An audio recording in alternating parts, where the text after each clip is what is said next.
कैसे हुई 11th class? अपना चैप्टर चल रहा है कृष्णनाथ का स्पीति में बारिश, है ना। स्पीति क्या है आपको बताया है। चैप्टर कौन सी गद्य की कौन सी रचना है वो भी आपके साथ यहाँ अपन ने डिस्कस किया था। स्पीति क्या है? एक स्थान का नाम है कि नहीं? जहाँ क्या है? सूखा है, बारिश क्या है? न के बराबर होती है। लेकिन इस बार अपने जो लेखक है कौन? कृष्णनाथ, ये अपनी यात्रा करने हिमाचल की तरफ गए हैं, स्पीति में गए हैं और इनके जाते ही वहाँ क्या है? बारिश हो गई है।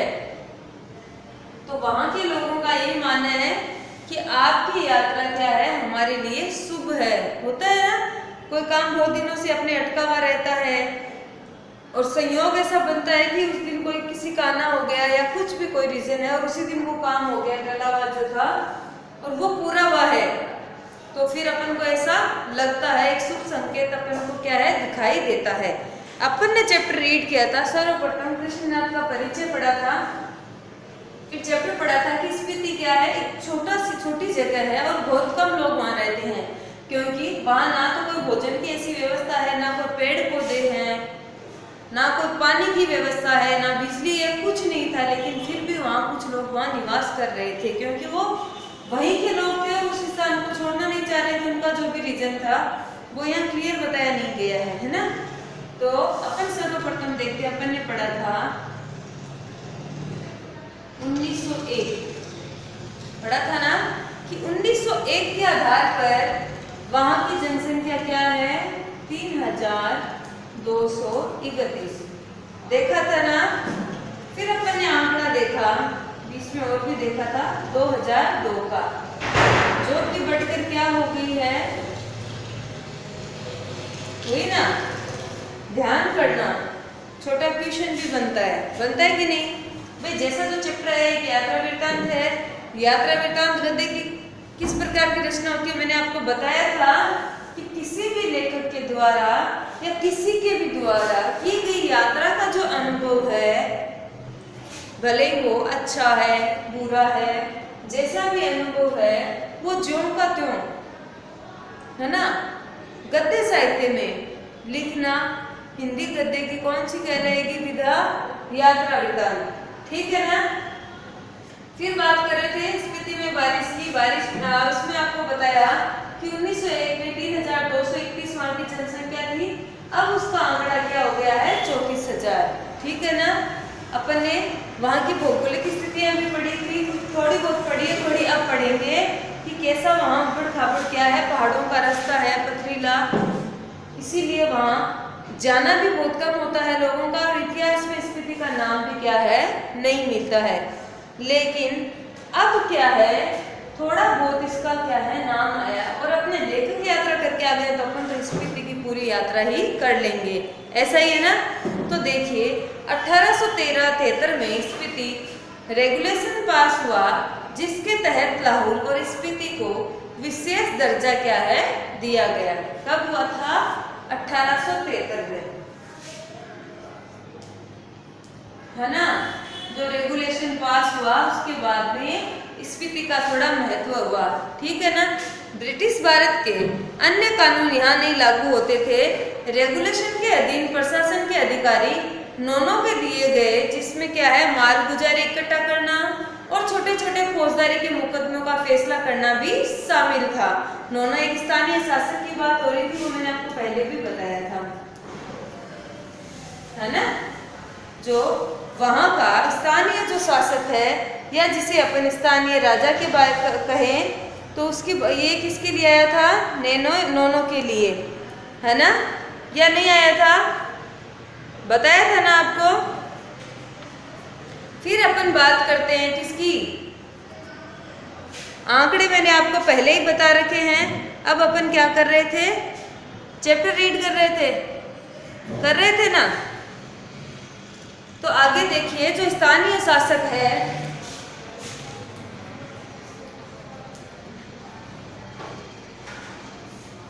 जिसको क्या कहा है,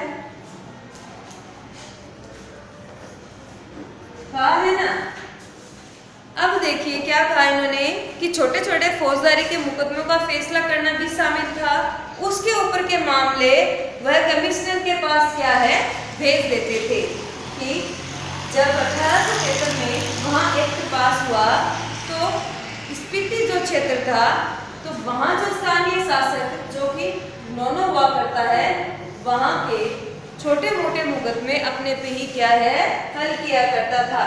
जब उसके बाद बड़ी स्थिति आती तो किसके, कमिश्नर के पास क्या है, भेजता था। उन दिनों लाहौर स्पीति का वृत्तांत कांगड़ा जिले के अंतर्गत कुल्लू तहसील में मिलता है। स्वराज्य के बाद 1960 में लाहौर स्पीति पंजाब राज्य के अंतर्गत एक अलग ही जिला बना दिया गया। 1960 में स्पीति को क्या बनाया, जिला बनाया ना। तो एक समय ऐसा था जब इतिहास में इसका नाम क्या है, लुप्त था। लेकिन धीरे धीरे जैसे ही ब्रिटिश सरकार का शासन खत्म हुआ, भारत देश आजाद हुआ, सरकार लागू हुई, धीरे धीरे सुधार होते होते क्या हुआ, 1960 में स्पीति को जिला बनाया गया। ठीक है ना। अब देखो, जिसका केंद्र केलंग में है। 1966 में जब हिमाचल प्रदेश राज्य बना तो लाहौल स्पीति उसका उत्तरी छोर का जिला हो गया। ये देश का सबसे अधिक दुर्गम क्या है, क्षेत्र है। स्पीति 31.42 और 32.59 अक्षांश उत्तर, 76.26 और 78.42 पूर्व देशांतर के बीच क्या है, स्थित है। कहाँ है, उत्तर से पूर्व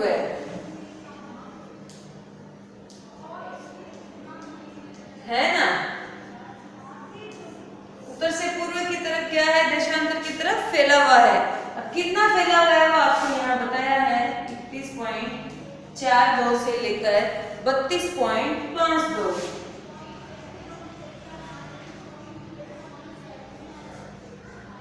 है ना। उत्तरी देशांतर पूर्व की तरफ कितना है, 77.26 से, है ना। 77.26 किताब में दे रखा है, 78.42 क्षेत्रफल की बात कर रहे हैं ना अपन। भौगोलिक स्थिति कैसी है, समझ आया सबको। ये चारों ओर से ऊंचे ऊंचे पहाड़ों का कैदी है। इन पहाड़ों की औसत ऊंचाई 18,000 फीट है। पहाड़ों की ऊंचाई क्या बताई है, 18,000 फीट। ये पहाड़ उसे पूर्व से तिब्बत, पश्चिम में लाहुल, दक्षिण में किन्नौर, उत्तर में लद्दाख से अलग करते हैं। इसकी मुख्य घाटी हमें नाम की स्पीति नदी की घाटी है, क्या बताया है, इसी नाम की स्पीति नदी की घाटी है। स्पीति पश्चिम हिमालय में लगभग 16,000 फीट की ऊंचाई से निकलकर पूरब में तिब्बत में बहती है। नदी का नाम भी है, जहां से वो नदी क्या है, बहती है, वहां से स्पीति में आती है। स्पीति से बहकर पुराने रामपुर बुशर राज्य में, अब किन्नौर जिले में बहती हुई सतलुज में क्या है, मिल जाती है। मेरी स्पीति नदी मुझसे प्रीति है। स्पीति में मैं सिर्फ इसी नदी को पहचानता हूँ। सुनता हूँ कि कोई पास नदी भी है। फिर घाटी स्पीति के अलावा पिन की घाटी प्रसिद्ध है। मान भाई से इसका किस्सा सुना है। अत्यंत बीहड़ और वीरान है ना। बीहड़ वाला क्षेत्र जहाँ क्या होता है, भूमि का कटाव होता है, समझ आया ना।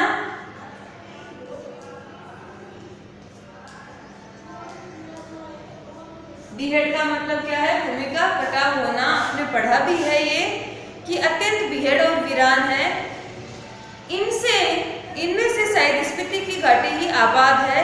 जैसी वह आबाद है वह आप देख ही रहे हैं। प्रति वर्ग मील 4 में भी कम लोग क्या है, बसते हैं। कि नदी की आबादी तो दिखाई दे रही है, लेकिन वहाँ की जनता क्या है, बहुत कम है वहाँ की जनसंख्या। कि ना तो वहाँ को रोजगार के साधन है, ना कोई शिक्षा का प्रचार प्रसार है, ना बिजली है और ना ही कोई वहाँ खेती की जा सकती है। फसल का उत्पादन भी नहीं कर सकते हैं क्योंकि सूखा पड़ा रहता है और पथरीला क्षेत्र है। तो ऐसी स्थिति में ये भी क्या है, संभव नहीं है। फिर भी बहुत कम संख्या में भी वहाँ की जनसंख्या वहाँ निवास करती है। अब वो वहाँ रहने के आदी हो गए हैं या उनका जो भी रीजन है वो अपना जीवन यापन वही क्या है कर रहे हैं, ना वो कोई पशुपालन कर पाते हैं। अचरज ये नहीं कि इतने कम लोग क्यों हैं, अचरज ये है कि इतने लोग भी कैसे बसे हुए हैं यहाँ। बात आ गई ना ध्यान में कि कम लोग हैं, ये तो समझ में आ गया, पर वो वहाँ रह कैसे रहे ये नहीं आज तक समझ आया। मैंने जब भी स्पीति की विपत्ति बताई तो लोगों ने यही पूछा कि आखिर तब लोग वहाँ रहते क्यों हैं।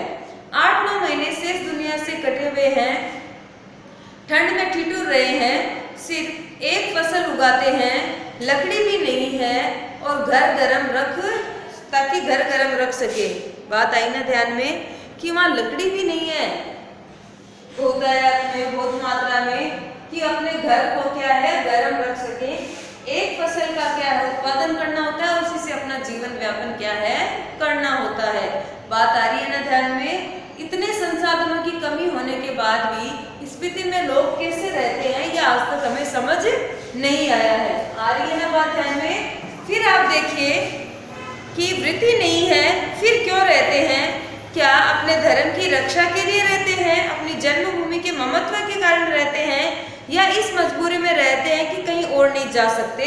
कहा जाए कि बहुत से कारण है कि अपनी जन्मभूमि को नहीं छोड़ना चाहते हैं, या फिर अपना जो अस्तित्व है अपना जाति का अपने जिले का बोल सकते हैं जहाँ वो निवास करते हैं, गांव का बोल सकते हैं, उसके अस्तित्व को नहीं खोना चाहते हैं।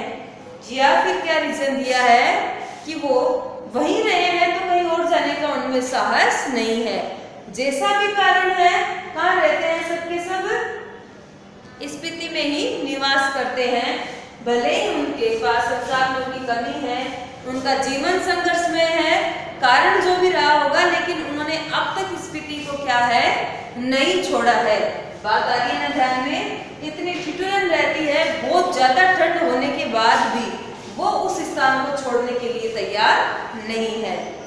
ना वहाँ लकड़ी की व्यवस्था रहती है कि सर्दियों में आग जलाकर वहाँ अपने घर को गर्म किया जा सके, या जो भी उनका कारण है, ऐसी कोई उनको सुविधा प्राप्त नहीं है। फिर आगे देखिए, स्पीति नदी के साथ साथ मेरा थोड़ा परिचित स्पीति के पहाड़ों से भी क्या है, नहीं यहाँ से, या फिर और बातों के साथ साथ क्या देखें अपन, ये बात कारण है मैं नहीं जानता, मैं इतना ही देखता हूँ कि यहाँ रह रहे हैं इसलिए रह रहे हैं, कोई तर्क नहीं है ना। हमें तो इतना ही ज्ञात हुआ है कि वो लोग वहाँ निवास करते हैं। अब रीजन क्या है वो किसी को नहीं पता है, और ज्यादा जानने पे क्या है जोर भी नहीं दे रहे हैं। जो बात है वो पढ़ते हैं ना, तो तर्क से हमें किसी चीज को पहले सिद्ध कर सके, स्पीति में रहने की को नहीं सिद्ध कर सकते, लेकिन तर्क का इतना क्या है मोह क्यों है? ज्यादा करके संसार और निर्माण अतर्क है, तर्क के परे है। स्पीति नदी के साथ साथ मेरा थोड़ा परिचय स्पीति के पहाड़ों के भी है।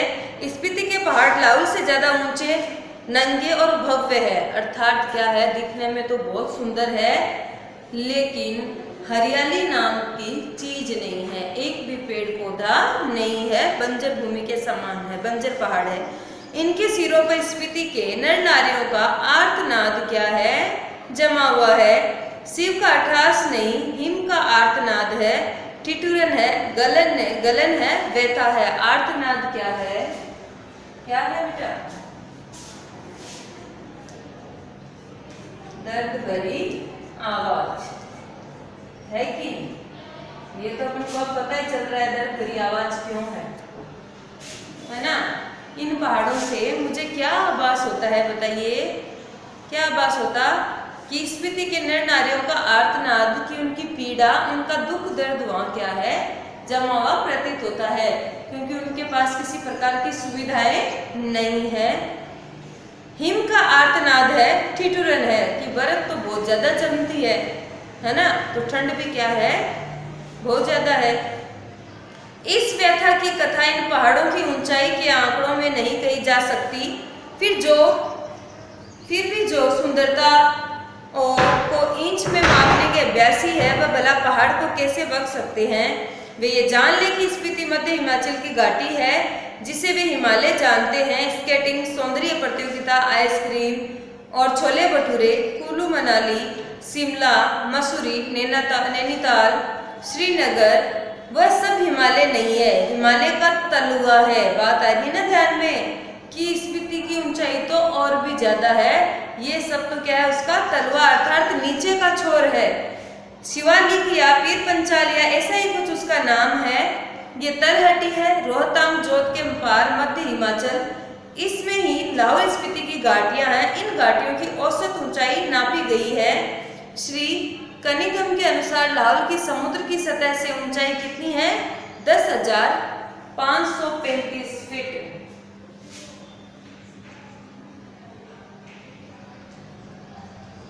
ऊंचाई समुद्र तल से है ना 10,535 फीट है। स्पीति का 12,986 फीट है, यानी लगभग 13,000 फीट की औसत ऊंचाई तो है ही है। इतने ऊंचे स्थान पर रहने पर कैसी स्थिति रह सकती है, थोड़ा बहुत तो अनुमान अपन लगा ही सकते हैं। वहां के लोगों का जीवन कैसा रहा होगा, किस प्रकार की उनके पास सुख सुविधाएं हैं, कैसे वो खान पान है, कैसे रोजगार प्राप्त करते हैं। ये अपने लिए तो सिर्फ क्या है, दर्शनीय स्थल है, हम घूमकर आ जाते हैं, आनंद का अनुभव करते हैं। लेकिन वास्तविकता क्या है, जो लोग वहाँ रह रहे हैं वो कैसे जीवन यापन कर रहे हैं, इनके तहत तक अगर विचार करें तो अपन सोचने पे मजबूर हो जाते हैं। जिस प्रकार अपने लेखक कह रहे हैं कृष्णनाथ कि इतनी कम जनसंख्या में वो लोग रहते हैं, लेकिन रहते तो है कोई बात नहीं, लेकिन क्यों रहते हैं ये आज तक हमें समझ नहीं आया है। तो इस प्रकार आज अपन ने इतना चैप्टर रीड किया है कृष्णनाथ का स्पीति में बारिश। बचा हुआ चैप्टर अपन नेक्स्ट क्लास में पढ़ेंगे। मैं समझती हूँ सभी भाई ने जितना करवाया है, सर्वप्रथम काम क्या बनता है, कृष्णनाथ का परिचय करना, और उसके बाद जितना चैप्टर अपन ने पढ़ा है उसका आप क्या है अध्ययन करोगे, उसको रीड करोगे। जो शब्दार्थ आए हैं उनको क्या है ध्यान से पढ़ेंगे। इसमें इसकी भौगोलिक स्थिति दे रखी है तो उसको भी ठीक प्रकार से क्या है याद करेंगे। ऊंचाई कितनी है, जनसंख्या कितनी है, भाई उत्तरी और पूर्वी देशांतर में कितना फैला हुआ है, ये सारी चीजें आपके क्वेश्चन आंसर में आने वाली है, तो अपन ठीक प्रकार से याद करेंगे। आगे का चैप्टर नेक्स्ट क्लास में पढ़ते हैं। धन्यवाद।